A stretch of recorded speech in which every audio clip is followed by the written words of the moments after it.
अस्सलाम वालेकुम नाज़रीन, प्रोग्राम आ गई तब्दीली के साथ मैं शाहिद मुस्तफ़ा, मेरे साथ सीनियर सहाफ़ी तज़कियाकार शहजाद चुगताई साहब।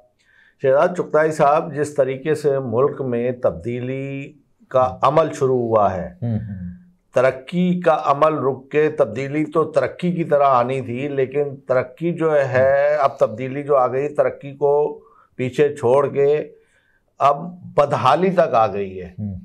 यानी कि चीज़ें मुल्क में हुक्मरान तब्दील हो गए, मुल्क में क़यादतें तब्दील हो गई, लेकिन मुल्क जिस सतह पे पीछे चला गया है अब उससे कोई आवाम को तो कोई फ़ायदा नहीं है, उससे मुल्क को कोई फ़ायदा नहीं है, सियासी जमातों को फ़ायदा है। जो जंग हो रही है वो इख्तिदार की, आप सुबह को टीवी खोलें तो शाम बंद करने तक, रात को तो आपको जो एक दूसरे को बुरा वो कहने में जो है ना वो लगे रहते हैं। और मीडिया का जो मीडिया चैनल्स हैं वो पैरोकार बने हुए हैं, पैनल पे हैं और सहाफ़त के कोई अदब व आदाब नहीं रहे, बाकी समझे इस तरीके से खुल के हिमायत कर रहे हैं कि ऐसा लग रहा है कि सिर्फ ये उसी जंग में शामिल है मफादात की। जी, तो हम शहजाद साहब किस तरफ जा रहे हैं, हम कब क्या उम्मीद की वो किरणें क्या हम नस्ल को दे के जाएंगे अपनी, जो हमें कायदे आज़म ने दिया, जो हमें लियाकत अली ख़ान ने दिया, हम आइंदे वाली नस्लों को क्या दे के जा रहे हैं। शहबाज शरीफ को तो नवाज शरीफ ने हुकूमत दे दी, अपने बच्चों को तो ये सब कुछ दे रहे हैं, मतलब ये कौम के बच्चों का क्या होगा। देखें शाहिद मुस्तफ़ा साहब, बात यह है कि आपने बहुत अच्छी बात की कि तब्दीली आई या नहीं आई, और तब्दीली तो पाकिस्तान में ऐसे यानी कि ऐसे तेज़ी से आ रही है कि दिन ब दिन तब्दीली आ रही है। अब आज बाजवा साहब जो हमारे सबकदोश हुए हैं, हमने आज तक उनका नाम नहीं लिया, पहली बार मैं उनका नाम ले रहा हूँ।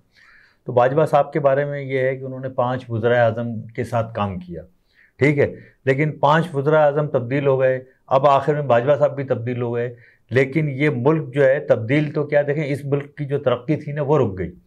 जब यानी कि गुज़िश्ता जो अप्रैल में जो तब्दीली इस मुल्क में लाई गई, और अब फिर भी आगे भी तब्दीली की बातें हो रही हैं, तो वो जो 9 अप्रैल को तब्दीली लाई गई, जिसको बाजवा साहब, उस तब्दीली को बाजवा साहब लाए, और अब बाजवा साहब खुद एतराफ़ कर रहे हैं, खुद कह रहे हैं कि उनसे गलती हो गई। लेकिन ये इतनी बड़ी गलती हुई है, देखें ये कौमों की गलती होती है, और कौमें जब गिर जाती है ना, जो कौम गिर जाती है ना वो फिर उठती नहीं है। जब एक बड़ी पार्टी उस मुल्क की ये कह रही है कि हम असम्बलियाँ तो जो है ख़त्म करके इलेक्शन कराए जाएं, उसके मुतालबात आप नहीं मान रहे हैं। आपका कहना था कि हम अगर इमरान खान असम्बलियाँ तोड़ दे तो हम इलेक्शन के लिए राजी हैं, आप उससे भी मुनहरिफ हो गए। नून लीग का ये कहना था ना, हुकूमत में इनका कहना था कि पहले ये इस्तीफे दे देंगे, तो वो तो तैयार हो गए। तो असल में कोई बात सियासतदान अपनी किसी बात पे रुक नहीं रहे। शायद मुस्तफा साहब ये मफादात का खेल है, आपने खुद ये बात कर दी। देखिए मफादात का खेल इस तरह है कि जो एक मामूली जो KMC के अंदर अफसर बैठा है उसकी आमदनी माहाना 10 करोड़ रुपए है। इस तरीके से आप अंदाज़ा लगाएं कि जो आदमी इस्लामाबाद में बैठा है उसकी आमदनी माहाना 10 अरब, तो मैं ऐसी पीनट की बात कर रहा हूँ। तो मतलब इनकी इतनी आमदनियाँ हैं, आगे के स्टेक्स हैं। अच्छा, फिर ये कि जो इन्होंने गलत काम किए हैं इनको कवर करना है, तो इनके स्टेक बहुत ज़्यादा है। ये अरबों रुपए खेल है, और अरबों रुपए से भी ज़्यादा मैं कहूँगा $1 मिलियन का खेल है। तो ये हुकूमत क्यों छोड़ें? ये पागल है जो हुकूमत छोड़ दें अपनी। और फिर ये कि इनका यहाँ तो कोई स्टेक पे है ही नहीं, इनके बंगले, इनके महल, इनके सिरे महल और इनके पैलेस और इनके सरूर पैलेस, ये सब तो बाहर हैं। इनके ना इनके बच्चे यहाँ पर हैं, यानी कि ना नवाज शरीफ के बच्चे यहाँ पर हैं।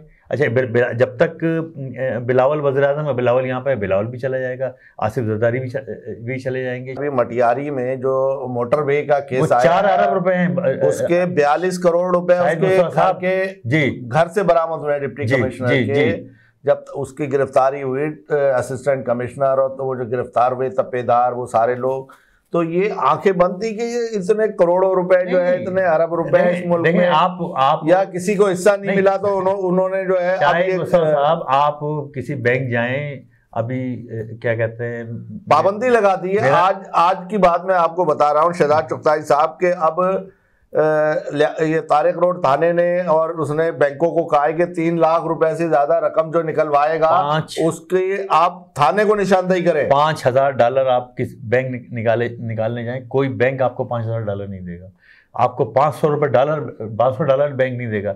आप क्या कहते हैं 10 लाख का चेक लेके जाए, बैंक कैश नहीं करेगा। लेकिन आपने ये देखा कि इस मुल्क में 2 अरब 37 करोड़ का चेक कैश हो गया। इसलिए कैश हो गया कि उसमें बैंक वाला अमला भी मिला हुआ है। अब जो आदमी 2 अरब और 37 करोड़ या 33 करोड़ ड्रा करा रहा है, वो उस ड्रा कराने वाले को जो बैंक मैनेजर है या जो कैशियर है या जो भी अफसर है, उसको अगर 2-4 करोड़ रुपए नहीं देगा तो वो तो कैश नहीं करेगा। 2-4 करोड़ उसको दे दिए, बाकी ये कि ये पैसे आप क्या समझ फिर रहे ये हैं? कि इतनी बड़ी लमसम रकम फिर भी, यानी कि बैंक भी चाहे ना, इतनी बड़ी लमसम खबर वो रकम जो है वो ड्रा नहीं हो सकती। कोई ऐसा कानून नहीं है। इसमें तो बहुत थॉरो इंक्वायरी होनी चाहिए, इसमें स्टेट बैंक को इंक्वायरी करनी चाहिए और जिस बैंक में भी अकाउंट था उस बैंक के खिलाफ कार्रवाई होनी चाहिए। नाजरीन, हम आपसे इसी के साथ माजरत चाहते हैं और इजाज़त चाहते हैं, और ये दुआ है हमारी कि अल्लाह इस मुल्क को कायम दायम रख और कराची की तरक्की को और रौनकों को दोबारा बहाल रख और बलदियाती इलेक्शन किसी तरह हो जाए तो अवाम के मसाइल हल हो। बहुत शुक्रिया। बहुत शुक्रिया।